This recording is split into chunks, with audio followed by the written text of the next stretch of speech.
Olá, olá, bom dia, segundo ano do ensino médio. Aqui é a professora Michele Carvalho.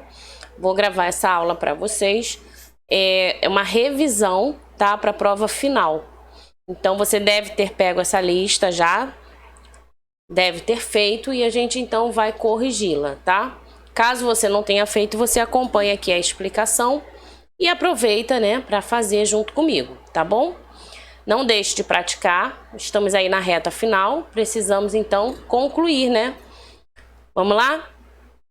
Deixa então eu preparar aqui na questão 1 e questão 2, já vou deixar posicionado, só que antes nós vamos fazer a leitura do texto, tá?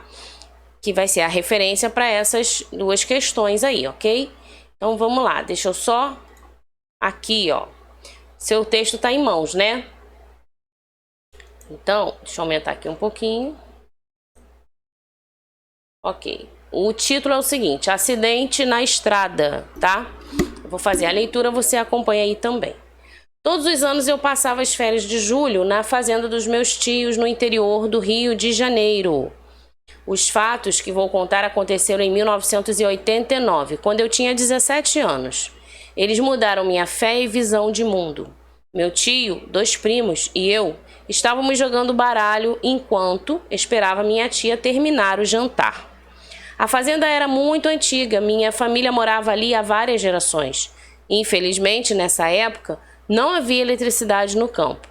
E os geradores eram muito caros para o meu tio, então era tudo iluminado através da vela e do lampião, o que dava um aspecto tenebroso ao lugar. Nesse dia, chovia muito forte e os cachorros estavam dentro da casa.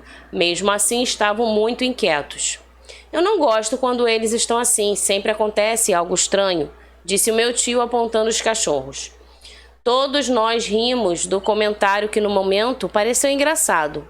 Ainda estávamos rindo quando ouvimos alguém bater forte na porta. Todos nós pulamos por conta do susto. Meu tio foi atender a porta, seguido de minha tia, que veio rápido da cozinha ver quem era a visita inesperada. Quando meu tio abriu a porta, vimos um homem que estava todo molhado da chuva. Eu sabia que não era conhecido, porque eu conhecia todos os vizinhos da redondeza. Eu capotei meu carro ali na estrada. Preciso de ajuda, pois minha mulher está machucada e precisa de cuidados médicos. Eu vi sua casa da estrada e, disse o homem sem fôlego, até ser interrompido por meu tio. Não precisa explicar mais, disse meu tio, pegando as chaves da caminhonete e saindo. Sem perguntar nada, eu entrei com eles no veículo e partimos. Em 1 minuto, já estávamos onde o carro se encontrava. Eu e meu tio corremos para o carro. O homem ficou lá dentro do carro, paralisado, olhando na direção do carro e chorando quieto.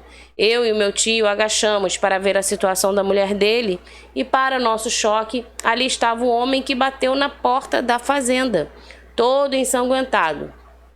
Sua mulher não estava diferente. Eu fiquei com medo, mas meu tio me olhou e disse: rápido, temos que levar os 2 para o hospital, disse ele, ignorando o fato sinistro e forçando a porta para abrir. Tiramos os 2 do carro e o levamos para o hospital. O homem, como eu e o meu tio sabíamos, já estava morto. A mulher estava com ferimentos bastante graves, mas sobreviveu. Algumas horas depois, saímos do hospital e fomos de volta para a fazenda. Quando chegamos, contamos a história para os meus primos e minha tia. Eles ficaram morrendo de medo. Terminei de contar a história e alguém bateu na porta. Meus primos correram para o quarto com medo. Meu tio abriu a porta, só que desta vez não tinha ninguém. Então, gente, ficou com medo aí também? Olha só, com base na leitura do texto acima, podemos afirmar o quê? Possui uma longa estrutura que traz diversos fatos relacionados a vários conflitos? Possui uma linguagem de difícil entendimento? Traz diversos fatos que acontecem em vários tempos e espaços? Ou traz ações relacionadas a um único conflito? Será que as ações ali relacionadas, as ações que acontecem nesse texto, estão relacionadas a um único conflito? Sim, né? Entende que houve um conflito gerador para que todas as outras ações acontecessem. Peraí. Para eu fechar aqui. Entendeu? E na questão 2, sobre o narrador do conto acima, nós podemos então afirmar o quê? Deixa eu sair agora, senão vai começar a atrapalhar. Aí, a leitura. Ó, sobre o narrador do conto, o que a gente pode afirmar sobre ele? Ele não está incluso nos fatos trazidos pelo conto, ou seja, ele não participa dos acontecimentos. B, ele apenas descreve os acontecimentos, deixando de abordar as sensações e os sentimentos das personagens. C, ele apenas observa sem participar dos acontecimentos. D, ele participa ativamente dos fatos narrados. E aí, gente, o que vocês marcaram? Opa. D, né? Ele é a voz que fala, parece o sobrinho, não é isso? Ele fala o meu tio, meus primos. Então ele participa aí ativamente dos fatos narrados, né? Eles riram lá quando o tio falou dos cachorros, eles ouviram bater na porta. Então ele está presente, ele está ativo, ele está participando, ok? Número 2, letra D, tá? Questão 3. Quanto aos elementos da narrativa, preencha as lacunas abaixo. Então, quanto ao narrador, gente, ele é um narrador personagem, né? Como nós vimos, ele participa, ele está ali ativo. Quanto aos personagens, pessoal? Bom, o narrador, como nós vimos, o tio, né? Os familiares do narrador e o casal envolvido no acidente, tá? Qual é o foco narrativo? Nós temos aí primeira pessoa. Quando você tem um texto em que os verbos, né, indicam essa primeira pessoa, eu, né, nós, então você tem um foco narrativo, primeira pessoa, tá? Enredo, e esse narrador, ele é narrador personagem, né, ele participa. Como você escreveria aí o enredo, ó? Um acidente ocorre, né? E a alma do motorista pede ajuda ao narrador e ao seu tio, a fim de quê? De salvar a sua esposa, tá? Então ficou aí essa interessante história, né? Comovente história, talvez sinistra, como o próprio menino aí, o personagem relatou, né? Mas é interessante. Então vamos lá. Corrigiram a questão 3, né? Questão 4, gente. Retire do texto um exemplo de discurso direto. Justifique sua resposta. O discurso direto é o discurso em que apresenta o quê, pessoal? O diálogo, né? Ele pode tanto estar com o travessão e a reprodução fiel da fala do personagem, né? Como ele pode estar entre travessões, enfim. Vamos ver o que a gente identificou aí, ó. Rápido, temos que levar os dois para o hospital, né? Quando o tio fala. E aí, ele pede para justificar a sua resposta. O que você pode pôr aí? Justificando aí, então, a sua resposta, ó. O discurso direto, ele caracteriza-se por ser aquele em que o narrador reproduz as palavras de outra pessoa ou personagem. Então é isso, você está escrevendo, criando aí a sua narrativa e você, no momento em que seus personagens, né, precisam dialogar, você então cria, reproduz, né, essa conversa, esse diálogo, a fala de cada um deles fielmente. O narrador, ele não interfere, tá? Na questão 5, quanto à tipologia, nós podemos afirmar que o texto lido, ele é predominantemente o quê? Quanto ao tipo, gente, ele é dissertativo, ele é descritivo, ele é narrativo ou ele é argumentativo? Bom, de acordo com tudo que nós vimos, ele é narrativo, né? Os elementos de uma narrativa estão presentes nele, né? Você tem personagens, você tem o local onde acontece, o espaço, né, o tempo, você tem a ação, tem o conflito, né? Então, os elementos da narrativa confirmam aí que esse tipo ele é realmente narrativo, ok? Muito bem, vamos para a próxima questão, questão 7. Vamos ver se a gente está junto aí direitinho, se está com a sua folhinha. Ok? Já corrigimos a 2, 3, né? 4, 5. Aí temos aí, ó, leia o texto abaixo e responda a questão, né? Vamos lá. A imagem acima, ela é uma charge, ele já afirma isso pra gente, né? Pede para que você justifique, então, o motivo, tá? E aí você deve, então, escrever, lembrar, né? Qual é a diferença da charge para o cartoon, o que é mesmo uma charge, né? E aí você tenta explicar aí com as suas palavras, tá? O que é uma charge, ok? Você pode estar relacionando a charge a um cartaz que traz uma ilustração, né? Qual o objetivo dela? Satirizar, né? Situações por meio de quê? De caricaturas, entendeu? Então você vai observando as características que estão presentes na charge para você poder tentar justificar aí. Então vamos lá.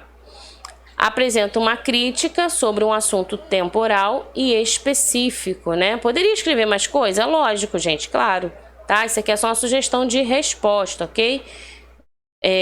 Temporal porque está relacionado a um acontecimento, ó. O moço aí perguntando, vestido para o carnaval? Não, para o ano eleitoral. Época de eleições, né? Em que as pessoas se sentem muitas das vezes aí, ó, enganadas, né? Exercendo um papel obrigatório, enfim, né? E muitas das vezes insatisfeitas. Olha, cara, né? Por quê? Porque a gente tá vendo a sociedade como anda, né, gente? E essa guerra toda política, enfim. Então, observando todo o nosso contexto social, a gente acaba, a partir dessa charge, né, entendendo que é uma crítica, tá? Sobre esse assunto aí tão atual, né, tão presente, né, relacionado ao nosso tempo, né, e bem específico, tá? Ele se utiliza, ó, ele trabalha as características, né, enfim, as ilustrações, os desenhos, caricaturas, tá? Você pode escrever tudo isso aí, ok? Muito bem, vamos para a próxima questão, que é a letra B. Qual é a crítica feita nessa charge, gente? Ó, ela critica o fato de alguns políticos fazerem a população de palhaça, né? Sem respeito pela sociedade, tá? É uma sugestão de resposta, tente chegar o mais próximo, né? Dessa resposta aí, ok? Bota a cabecinha para pensar e escreve aí de acordo com o seu entendimento, tá? Muito bem. Próxima questão. Leia o texto abaixo e responda a próxima questão 7. O texto é 8, né, gente? Eu acho que eu acabei confundindo aqui a numeração, mas não tem problema, vamos lá. O texto lido é uma notícia, ele já está afirmando, pede para que você justifique essa afirmativa e apresente alguns de seus elementos estruturais. Nós temos aí a notícia com o seguinte título, ó: apesar da motofaixa, índice de acidentes é alto na Sumaré. Então você tem aqui um título, né, maior, que embaixo você tem um subtítulo, olha só: em 2 anos e meio, 83% dos acidentes com vítimas na avenida envolveram motocicletas, né? E aqui assim a gente começa. Isso aqui poderia ser o lead, talvez, porque o lead é o resumo, né, da notícia, tá? Ele pode tanto ser o primeiro parágrafo, como ele pode estar assim destacado. Enfim, né? Você tem o corpo do texto, ok? Sobre toda a manchete, né? Vamos ver o que eu trago aqui de sugestão de resposta. E aí você confere com a que você também já tem pronta aí, ok? Vamos lá. A notícia é um gênero textual mais breve que a reportagem, né? E objetiva informar. Gente, preste atenção aqui. Por que a notícia ela é um gênero textual mais breve que a reportagem? Porque a notícia é aquela informação imediata, vamos pensar assim, né? E a reportagem é algo mais profundo, é algo que eu preciso ir, talvez no local, fazer perguntas, né, entrevistar, saber como aconteceu, o exato momento, a hora, quem estava presente no local, se alguém viu alguma coisa, entende? Então a reportagem ela vai, vamos dizer assim, vai catucar, né? Ela vai buscar, ela vai procurar detalhes, né, para que essa informação, essa notícia seja completa. A notícia ela tem que ser breve, instantânea, rápida, porque ela precisa alcançar o maior número, né, de pessoas na sociedade para que tenha acesso a essa informação. Por isso ela é um gênero textual breve, tá? Esse texto ele é de cunho informativo, como eu coloquei aí, sim. Geralmente, o que apresenta na sua estrutura? Na estrutura da notícia, ó, o título, que é a manchete, né? Pode estar tanto em caixa alta, que são as letras maiúsculas, grandes, né? Como destacada, como está ali, tá? Tem o lead, tem o subtítulo, como eu te mostrei aí, tem o corpo do texto, né? Que acaba sendo o desenvolvimento aí, onde toda a história é relatada, ok?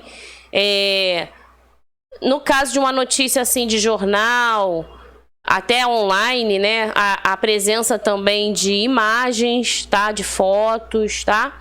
Então, assim, se for na televisão, no caso da notícia, né? Geralmente você pode ver que o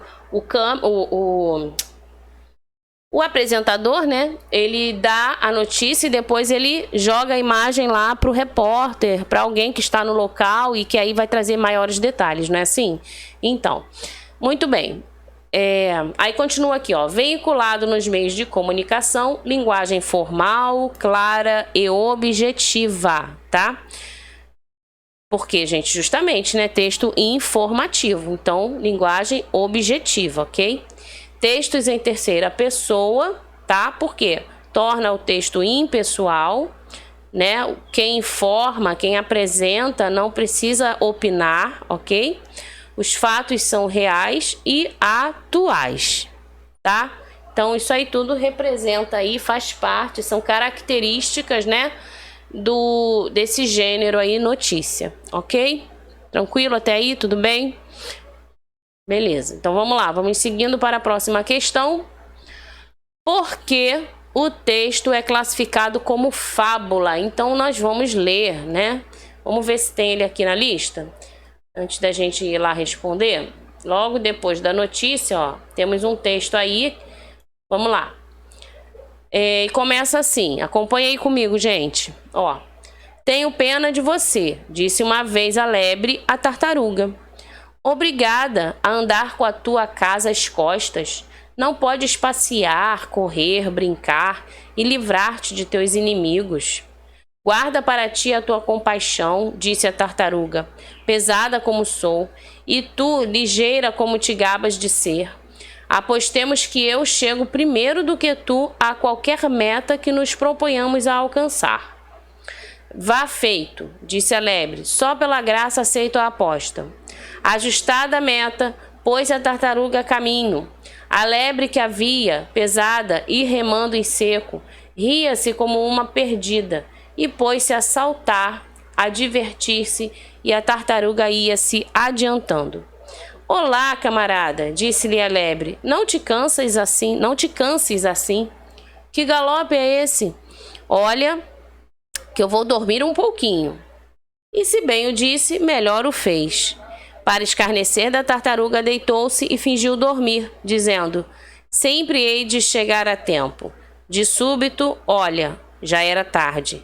A tartaruga estava na meta e, vencedora, lhe retribuía os seus deboches.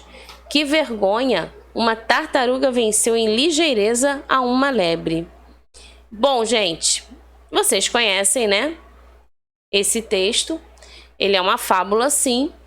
A narrativa é curta, apresenta uma moral da história, né? A fábula sempre traz um ensinamento e contém personagens que são animais, né? Geralmente se utiliza os personagens animais para destacar aí características, atribuir-lhes, né, características humanas, tá? Então você tem aí sim uma fábula. Qual seria então, gente, a moral dessa narrativa aí que nós acabamos de ler? Nada vale correr, cumpre partir em tempo e não se divertir pelo caminho. É lógico que você pode, né, escrever de outra forma, tá? Qual foi o ensinamento que você tirou ao ler? O que você pensou aí?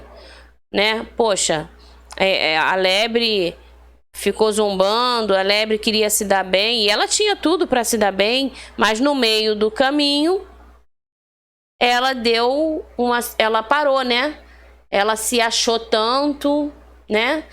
E ela acabou desconsiderando a tartaruga, enfim, e ela perdeu então a oportunidade, né? Pela bobeira dela, né? Enfim. E aí a tartaruga chegou, né? Não parou no tempo, não se distraiu, né? E alcançou o seu objetivo, tá? Muito bem. Então, olha aí, ó, fica uma lição, né? Não se distraia. Se tem um foco, se tem um objetivo, siga, tá bom? Não dê bobeira. Vamos lá, então, próxima questão. Questão 10. No plano expressivo, a força da... Vamos ver logo pra gente ler organizadamente, ó. No plano expressivo, a força da narração em discurso direto provém essencialmente de sua capacidade de atualizar o episódio, fazendo emergir da situação a personagem, tornando-a viva para o ouvinte à maneira de uma cena de teatro, em que o narrador desempenha a mera função de indicador de falas, tá? Então nós temos aí a letra C, ok? Narração, discurso direto, atualizar, emergir, em que, ok? Vou dar um tempinho aí para você poder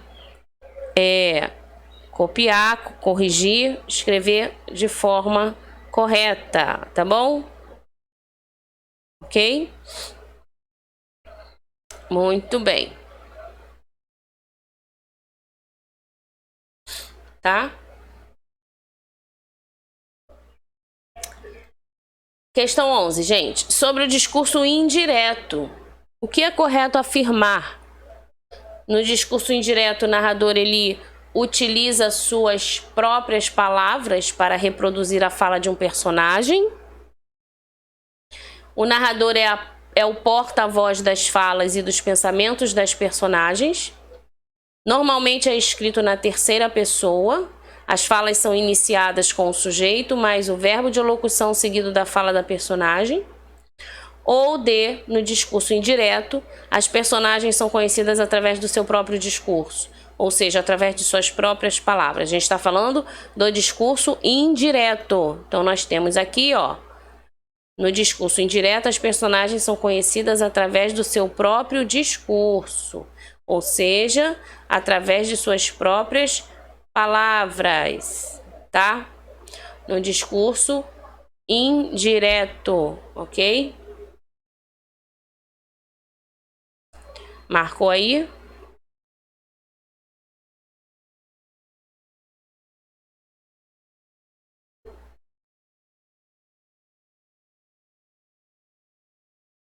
Tá? Vamos lá. No discurso direto, você tem um diálogo, né? Você tem um travessão, você tem o narrador reproduzindo a fala do personagem, tá? No discurso indireto, é como se alguém estivesse falando pelo personagem, entendeu? É como se a pessoa estivesse narrando o fato com as suas próprias palavras. Por isso que ele fala ali, o seu próprio discurso, tá? E aí, nesse caso, dispensa também o uso de travessão. Não precisa usar a travessão no discurso indireto, ok? Tá? Quando fala aqui, ó, através do seu próprio discurso, o narrador, né? O narrador é que vai discorrendo aí a história e vai falando, reproduzindo a fala ao seu modo, tá bom? Acho que ficou claro assim, né? Caso tenha aí surgido alguma dúvida, tá, gente? Ok. Questão 12.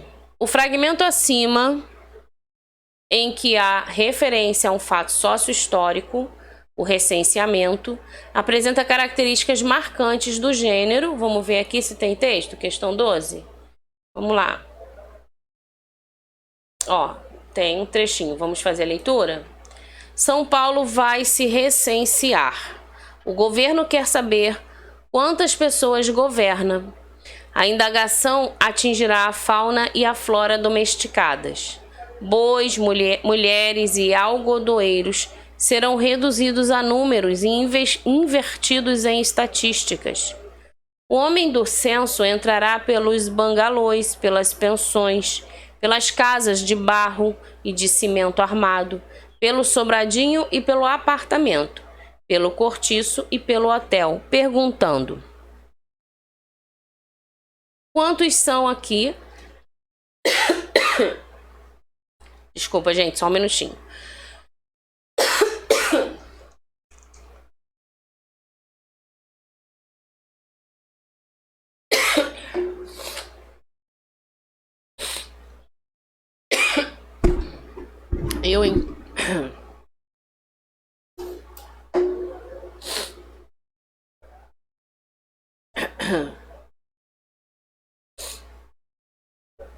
Quantos são aqui? Pergunta triste, de resto. O homem dirá: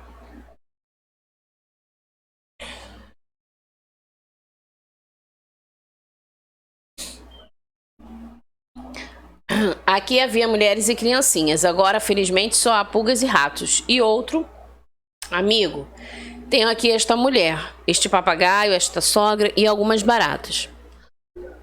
Tome nota dos seus nomes, se quiser. Querendo levar todos, é favor. E um outro: 2 cidadãos, somos 2. Naturalmente, o senhor não a vê. Mas ela está aqui, está. A sua saudade jamais sairá do meu quarto e do meu peito.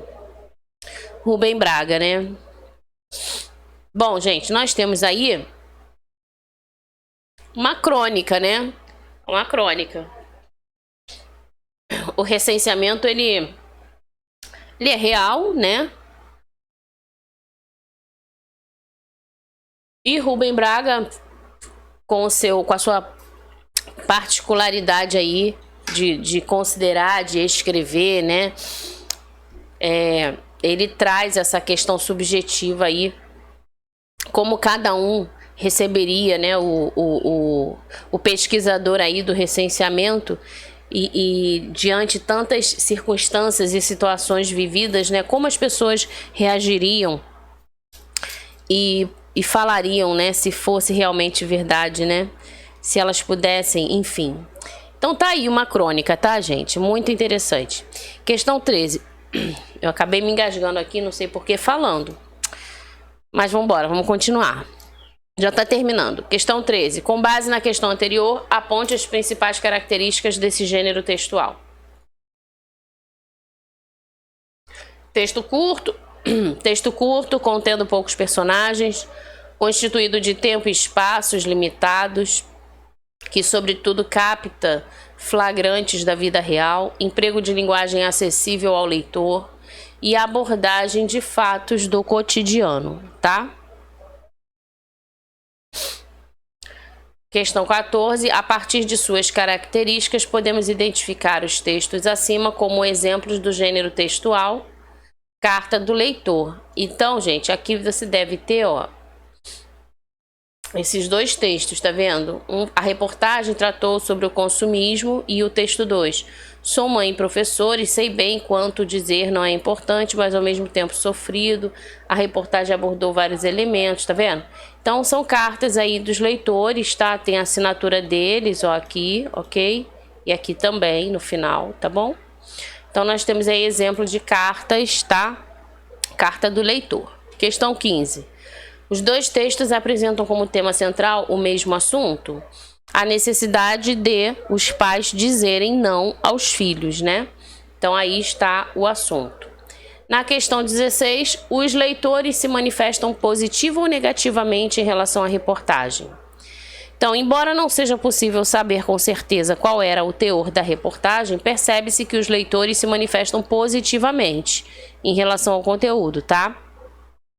Na questão 17, aponte as principais características desse gênero textual.